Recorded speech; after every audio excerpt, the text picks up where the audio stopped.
Hello everyone, this is Rishitha from Sharath Chandra IAS academy.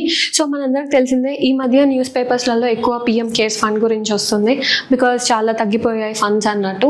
So will see today అసలు ఏం తగ్గాయి, ఎందుకు అని. Okay, so first if you observe, PM CARES donations have dropped and utilisation is abysmal. Okay, అంటే ఏంటి, donations తగ్గాయి and even utilisation కూడా తగ్గిపోయింది అని చెప్తున్నారు. Okay, so if you understand this diagram, okay, so ఈ పర్టికులర్ గ్రాఫ్ కనుక చూస్తే మనం, సో ఫినాన్షియల్ ఇయర్ 2020-21 ఆ టైంలో మనకి చాలా పీక్ వచ్చింది డొనేషన్స్ పరంగా అవ్వచ్చు, యూసేజ్ అవ్వచ్చు. అది ఏ టైం అంటే that is pandemic. Okay, COVID టైంలో. Okay, so this PM CARES fund has significant use అనమాట. ఓకే, సో చాలా బాగా యూజ్ చేసింది in terms of medical treatments during COVID time. Okay, so అదొకటి. ఆ తర్వాత ఇప్పుడు ఫినాన్షియల్ ఇయర్ 2024-25 కనుక మనం అబ్జర్వ్ చేస్తే, సో మనకి ఫండ్స్ డొనేషన్స్ అనేవి తగ్గాయి. కాకపోతే ఒక అబ్సర్జ్ ఉంది. మరి ఎందుకు పెరిగినట్టు కనిపిస్తుంది అంటే because of interest income. Okay, so interest income వల్ల పెరిగినట్టు కనిపిస్తుంది, కానీ డొనేషన్స్ పరంగా చూస్తే మాత్రం తగ్గిందనే చెప్పొచ్చు. ఓకే, అయితే మరి పిఎం కేర్స్ ఫండ్ గురించి ఏం తెలుసుకోవాలి ఇన్ టర్మ్స్ ఆఫ్ ప్రిలిమ్స్ అవ్వచ్చు, మెయిన్స్ అవ్వచ్చు. ఓకే, సో మెయిన్స్లో డైరెక్ట్గా క్వశ్చన్ అడగకపోవచ్చు, కాకపోతే మెయిన్స్ పాయింట్ ఆఫ్ వ్యూలో సిగ్నిఫికెన్స్ ఛాలెంజెస్ అనేవి I will discuss. Okay, so first మనం ప్రిలిమ్స్ కంటెక్స్ట్లో చూద్దాం. ఓకే, సో ప్రిలిమ్స్ కంటెక్స్లో ఈ పిఎం కేర్స్ ఫండ్ అనేది ఎప్పుడు వచ్చిందంటే it was established in 2020. Okay, so in order to handle this public crisis అనమాట. Okay, so ఇది కోవిడ్ టైంలో. ఓకే, సో మరి ఇది ఎలా రిజిస్టర్ చేశారంటే it is registered as a public charitable trust. Okay, so under registration act 1908 అనమాట. Okay, so దేని ద్వారా ఒక పబ్లిక్ చారిటబుల్ ట్రస్ట్ ద్వారా under registration act. Okay, so మరి ఎవరు ఉంటారు, X officio chairperson. I'm not saying ex officio member, but I'm saying ex officio chairperson ఎవరు ఉంటారు అంటే that is prime minister of India or honourable prime minister will be the ex officio chairperson. Okay, ఆ తర్వాత మళ్ళీ X officio trustees కూడా ఉంటారు మనకి. So trustees ఎవరు అంటే that is minister of defence, home affairs and finance. They will be the ex officio trustees. Okay, so మరి ఇంకా కావాలనుకుంటే ఎక్స్పర్ట్స్ని పిఎం గారు కావాలనుకుంటే కనుక he can appoint this experts అనమాట. Okay, so nominating. Okay, so ఎలా అంటే ఫ్రమ్ లా బ్యాక్గ్రౌండ్ లేదంటే ఫిలాంథ్రఫీ బ్యాక్గ్రౌండ్ ఒకటి. సో అలా ఆ బ్యాక్గ్రౌండ్స్ నుంచి they can nominate 3 people. Okay, so ఇలా కాంపోజిషన్ అనేది ఉంటుంది.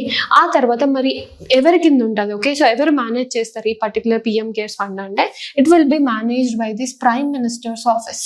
Okay, so prime minister ex officio చైర్మన్గా ఉన్నారు కాబట్టి సో ప్రైమ్ మినిస్టర్ ఆఫీస్ వాళ్ళు they will look after it. And ఇంకొకటి ఏంటంటే దీస్, ఓకే, సో ఇవన్నీ ఇక్కడ ఇందులో వచ్చే మనీ అనేవి they are voluntary contributions, voluntary donations. అంటే ఏంటి, ఎవరైతే చేయాలనుకుంటారో వాలంటరీగా వాళ్ళు అనమాట. There is no compulsion on it. And ఇంకొకటి there is no budgetary support ఉండదు. ఓకే, సో జనరల్గా మనకి నో అన్నారంటే చాలా ఎక్స్ట్రీమ్ స్టేట్మెంట్ అని చెప్పి ప్రిలిమ్స్లో తీసేస్తాం. వి ఎలిమినేట్ దట్ పర్టికులర్ ఆప్షన్. కాకపోతే మనం అబ్జర్వ్ చేస్తే ఈ పిఎం కేర్స్ ఫండ్లో మాత్రం this extreme statement is correct. ఎందుకంటే బడ్జెటరీ అనేది సపోర్ట్ ఎలాంటిది ఉండదు. ఓకే, సో అదొకటి.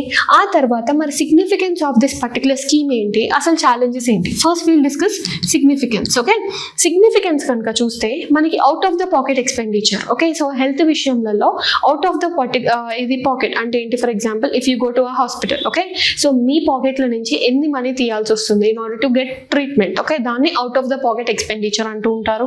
ఓకే, సో లాస్ట్ డికేడ్ అంటే ఒక 10 years బ్యాక్ మనకు అది నియర్లీ 64% ఉండేది. ఓకే, బట్ ఇప్పుడు కనుక చూస్తే it has been reduced to some around 42%. Okay, so అంటే ఏంటి, out of the pocket expenditure తగ్గింది, right. So we can say significance as out of the pocket